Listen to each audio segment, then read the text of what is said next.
मुख्तार ने काली कमाई मां के नाम की तो योगी ने चलवा दिया बुलडोजर। जब मां के नाम पर बनवाई अवैध संपत्ति तब याद आना चाहिए था भगवान। जो अपनी मां को काली कमाई में शामिल करें वो इंसान कैसा होगा सोचिए।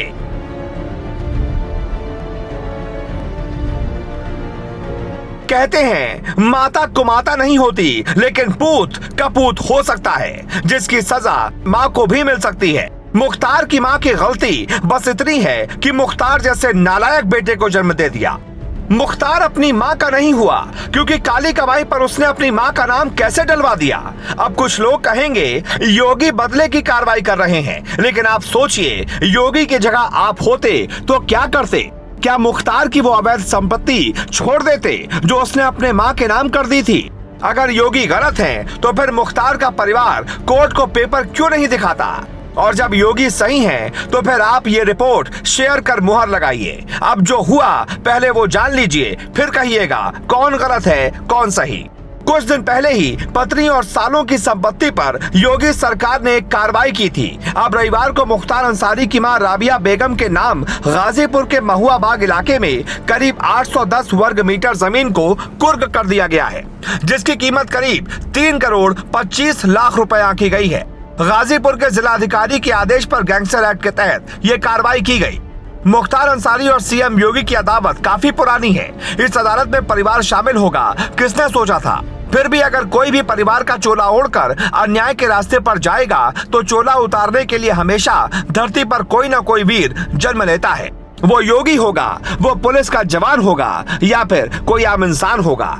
और मुख्तार के साथ ठीक ऐसा ही हो रहा है। हमारा समाज कहता है कि पहले बेईमानी का पैसा घर मत लाओ, अगर गलती से आ भी जाए तो उसका हिस्सेदार परिवार को मत बनाओ।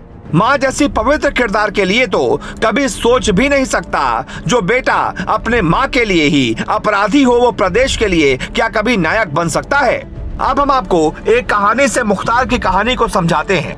हमें पढ़ाया जाता है कि घने जंगलों में रत्नाकर नाम का एक डाकू रहता था। एक दिन एक महर्षि जंगल से गुजर रहे थे, तभी डाकू रत्नाकर ने उन्हें रोक लिया और कहने लगा, जो भी आपके पास कीमती सामान है मुझे दे दो, नहीं तो हम जान भी लेंगे और माल भी। तभी उस महात्मा ने पूछा, बेटा जो पाप तुम करते हो क्या उसका भागीदार परिवार भी होगा? ये सुनकर वो चुप हो गया। उसने कहा, पाप की कमाई परिवार खाता है तो परिवार भी हिस्सेदार होगा। लेकिन महात्मा ने कहा, नहीं, ऐसा नहीं होता। तुम एक बार अपने परिवार से पूछ कर आओ, फिर जो कहना हम मान लेंगे। डाकू रत्नाकर अपने परिवार के पास गया और पूछा कि क्या जो पाप मैं करता हूँ उसके हिस्सेदार आप लोग भी हैं? तो जवाब मिला, नहीं। ये सुनकर वो डाकू वापस आया और महात्मा के पैरों में गिर पड़ा। बाद में पता है वो डाकू क्या बना? वो डाकू ही बना महर्षि वाल्मीकि, जिन्होंने बाद में लिखी रामायण। कहने का मतलब है हर डाकू या माफिया को सुधारने के लिए उसके रास्ते में एक संत ही आता है। बात चाहे पुराणों की हो या फिर यूपी की, जो लिखा गया है वही होता है। और मुख्तार के साथ भी वैसा ही हो रहा है। पाप मुख्तार का है तो परिवार को सजा नहीं मिलनी चाहिए, लेकिन परिवार को उस संपत्ति का लाभ भी नहीं मिलना चाहिए। इसलिए योगी का बुलडोजर चला तो सबने कहा, योगी जी धीरे धीरे, अभी दूर तक चलना है, यूपी को अपराध मुक्त करना है। गाजीपुर से बिपिन दुबे, ग्लोबल भारत टीवी।